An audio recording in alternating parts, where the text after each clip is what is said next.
Hey guys, welcome back to the channel, and today we're gonna be reacting to unbelievable things to do in Lake Garda, Italy's best lake. That's where my parents went. Maybe the most famous Italian lake for the rest of the world, but for Italians, Lake Garda is the real star. This is a guide to the best things to do in Lake Garda, the largest lake in Italy. Did it like it there? To the edge of the Italian Yeah. Alps, Lake Garda creates a dramatic setting for its medieval castles, Roman ruins, churches. Now, I think they like the actual lake, not the church. I don't think they went the sightseeing. I think they more so like appreciated the nature there. Yeah. And lakeside towns where fairy tale meets fantasy. Wow. One of these places is picturesque Sirmione, situated on a beautiful narrow peninsula on Lake It is Southern beautiful. Shore. During medieval times, various lords and It's so families cool. fought for control of Lake Garda. Look, you see people. There's people. Yeah. You see that? You like it? I like that It was because successful, sometimes they go to places and It it's is like dead. a ghost. Like there's only ghost. And it's not dead. It's this ghost. The wall were the powerful Scaglieri family. They ruled the nearby city of Verona and also left a lasting mark on the lake. They built several spectacular castles, and this is one of them. The iconic Scagliera castle guards the ancient castle is- town. Yeah, the castle is The old very town is iconic. separated from the mainland by a moat with a bridge. The castle's medieval military architecture includes battlements, crenellated walls, and towers, creating a That's gorgeous really cool, architectural man. backdrop. Amazing how against they the did scenic this Lake back in Garda. the day. Inside, I can only imagine back in the day living there, like on the the views must be like so astounding. You like are right underwater, yeah. there is a small museum showcasing artifacts from the region's history. Beyond the castle, Sirmione has a series of narrow streets and alleyways that are delight to explore. These lively streets are filled with cafes, shops, bars and hotels, and it takes about an hour to wander through them.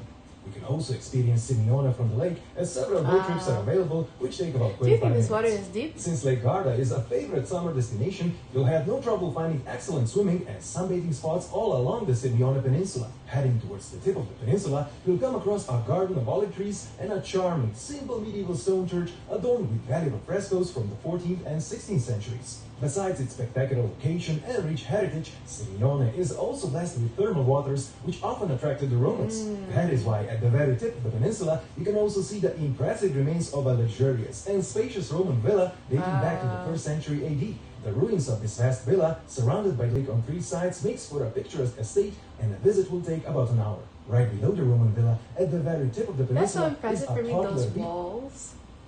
The rooms? Yeah. What is the Because the way they is shaped is like I can imagine someone constructing that. Like I would think the rock has to be These there. walls? Yeah, because I feel like the rock has to be there already, and the people like carve it. But these are ruins. Like these actually were buildings, but Yeah, they- but how did they put it there? the buildings? I mean, Yes. how they put any other building? I don't know back then. I don't know. That's why I need to understand. With a beach bar offering great views.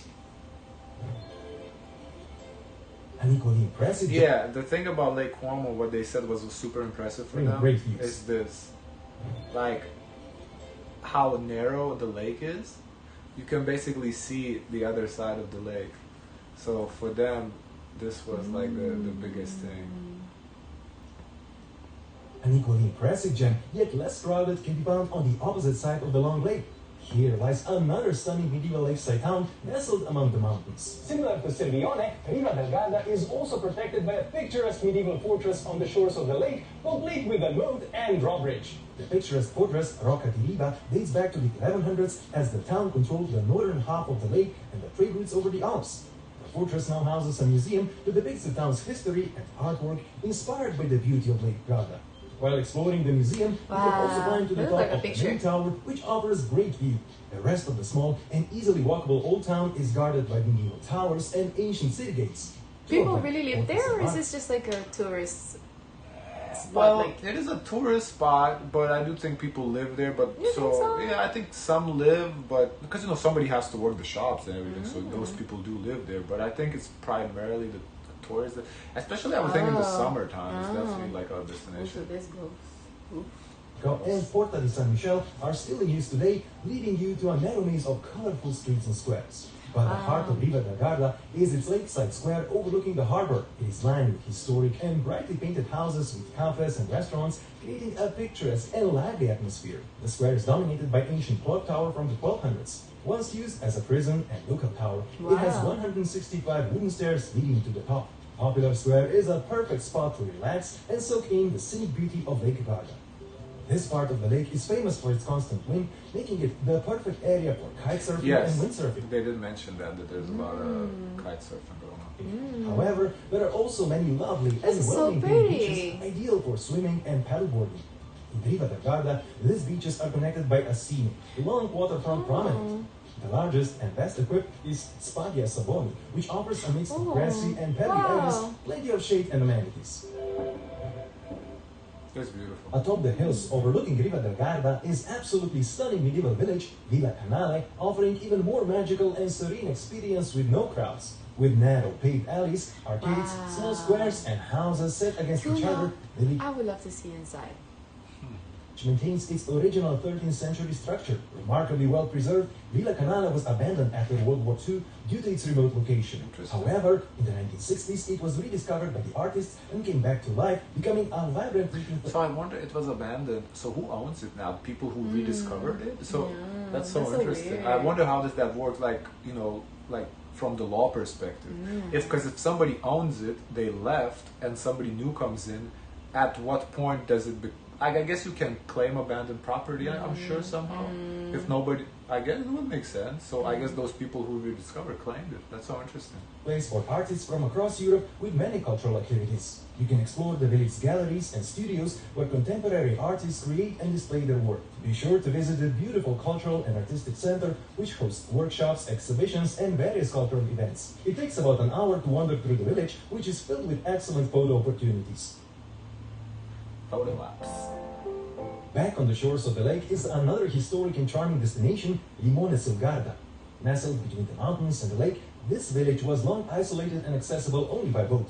While a road now connects it to other towns on the lake, arriving by boat remains the most spectacular way to experience Limone, offering breathtaking views of the town. You can use a public ferry or book one of many boat tours. A daily ferry service connects Limone with other lake towns, and I'll include its timetable along with my favorite boat tours in the description below. The historic part of Limone sul Garda is tightly packed under the mountain, with charming and lively cobblestone streets lined with old houses and lovely churches. As its name suggests, That's so pretty. For some reason, this gives me like Germany, Austria type of vibe. I don't know why. yes, the village is renowned for lemon groves, and one of its gems is the open-air museum at Limonare del Castel. This museum showcases the techniques of lemon cultivation with an authentic stone lemon house from the early 1700s. The house, extending over several terraces facing southeast, is closed on 3 sides to protect the plants from the elements. During the half-hour visit, you'll discover the various citrus fruits grown around Lake Garda. But the living room of the village is its scenic waterfront, used as a popular meeting spot and a great place for an evening stroll. Oh, beautiful. Here are also pebble beaches with crystal clear water. In the summer, they are popular with families because they are very close to the bars and restaurants. Limone sul Garda is also connected to Riva del Garda by the spectacular cycle path suspended over the lake. This is just one of many impressive biking pedestrian routes in the area. I bet it's very nerve-wracking to walk on it though. Like I can't really imagine. Because you like ride above water, like it's so. Like I understand it's not gonna break. I'm not saying it would break. It's just like when you walk on it, you like it's unnerving. Rose knows there's a lot of hard work that goes into making the holidays look easy. But that one's Charming places on Lake Garda continue to impress, and Malcesine on the opposite shore is no exception. Nestled between the waters of Lake Garda and the foothills of Monte Baldo, this picturesque village is... Well, they went like on a bike trip, and then there's some. I don't know how they found out about it. They discovered it. Yeah, I think so. I think they would just do like a tour, like a Euro trip with bikes, you know, something like that. Yeah, and then they liked it and they flew again. It's dominated by a stunning castle built by the powerful Scaglieri family from Verona. Perched dramatically on the lake's shoreline, the castle's origins dates back to an ancient Roman fortress that once stood on the site. The castle, I think it's northern. It's like in the mountains. I think, well, let me see. a strategic location and historical significance make it a must-visit. Its second courtyard, known as Rivellino, offers great panoramic views of the town, the lake, and the mountains. For an even more spectacular view, you can climb its irregular pentagonal-shaped tower, rising 70 meters or 230 feet above the lake. Yeah, it's a northern Italy. It's fairly close to Switzerland. Switzerland and Austria. Maybe that's why it kind of gives me Austrian vibes a little bit. That makes sense. Yeah, it's like next to Verona. Oh. Yeah. The castle also houses several small exhibitions, one of which is dedicated to the famous German writer Goethe, who visited Malcesine and whose writings elevated Lake Garda to renowned and popular destination. You'll need about 45 minutes to see the castle and its exhibitions. Exploring the maze of charming streets in the Old Town will take a similar amount of time. Once surrounded by defensive walls, the Old Town features a lively network of steep cobblestone streets reserved for pedestrians, where you can wander among small boutiques and cafes. In the heart of Malcesine, you'll find a picturesque old port and the historic Captain's Palace, showcasing a blend of medieval and Renaissance architectural styles. The best places to find good restaurants serving fish directly from the lake are the charming squares or the lively port. That's cool. You would get from straight from the lake. That's dope. From where you can also reach other lakeside towns. In the upper part of Malcesine, you can hop on a modern cable car to get to the impressive Monte Baldo mountain. The slowly rotating cabins offer stunning panoramic views of Lake Garda. The cable car runs from 8 a.m. to 6 p.m. and in about 20 minutes, you'll find yourself at an altitude of 1,780 meters or 5,840 feet, facing spectacular views. From here, you can go on various hiking trails or simply enjoy the scenery. That's really cool, man. How like the scenery, you can get a change of scenery just like that. In 20 minutes. Yeah, that's dope. Just look at this! You can relax and take in the views in a bar with sun loungers or go hiking and mountain biking. Yeah, I think in winter you can ski there. I don't think so. From several scenic trails suitable for all levels. Let me see when he was there. What? High altitude and favorable wind conditions also make it a popular 3 spot months for ago, paragliding. so The July. mountain's proximity to the Adriatic Sea and July. the huge lake beneath it create a unique impact on its climate, combining alpine and Mediterranean influences, thus creating unique natural habitats. That is why. Right, alpine influences. That's what that town kind of gave me. Alpine vibe, I think. That's what I was thinking of. Baldo has endemic plant species and wildflowers and is called the Garden of Europe. Thanks to its unique climate, high-quality olive oil and great wine are an essential part of Lake Garda experience.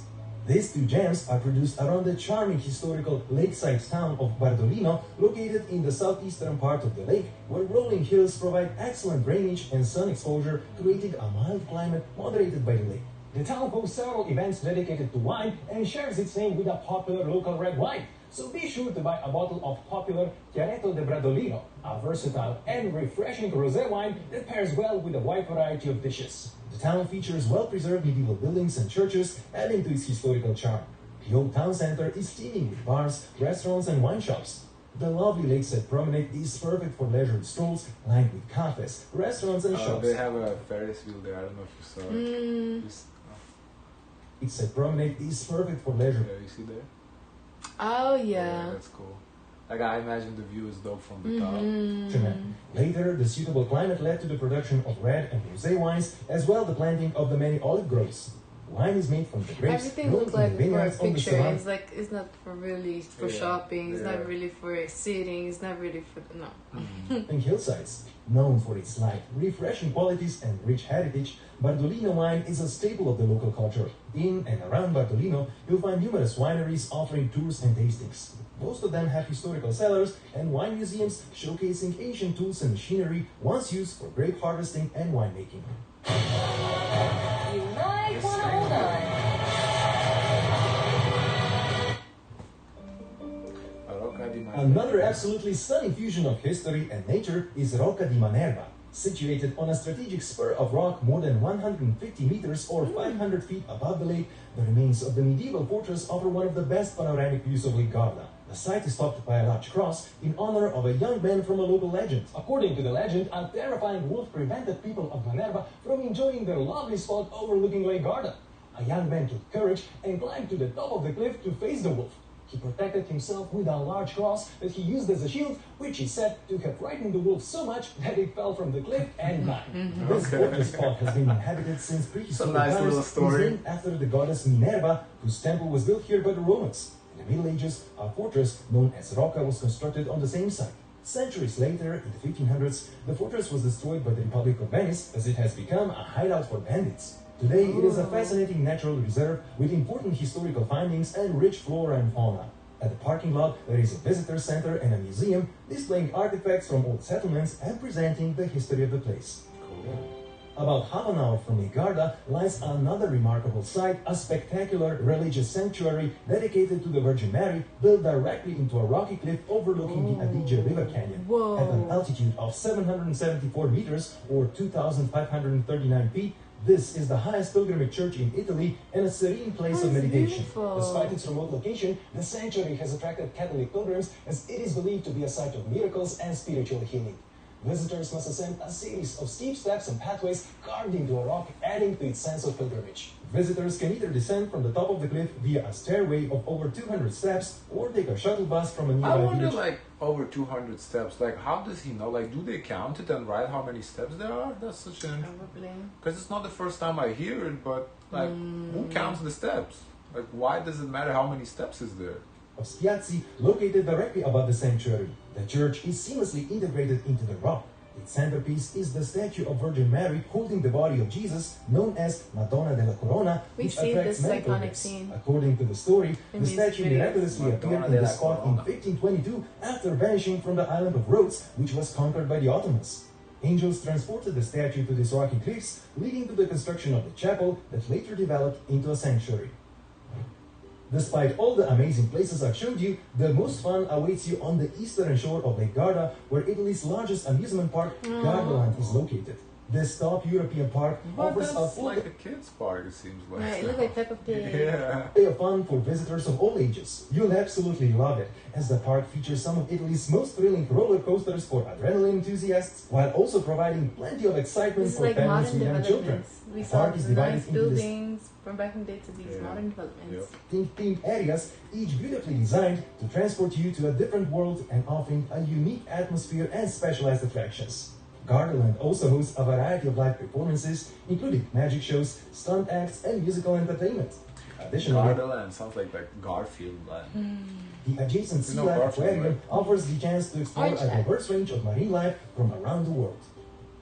Besides its natural beauty, amazing history, architecture, and beaches, Lake Garda also offers plenty of spectacular outdoor experiences that I haven't even mentioned. So be sure. Right.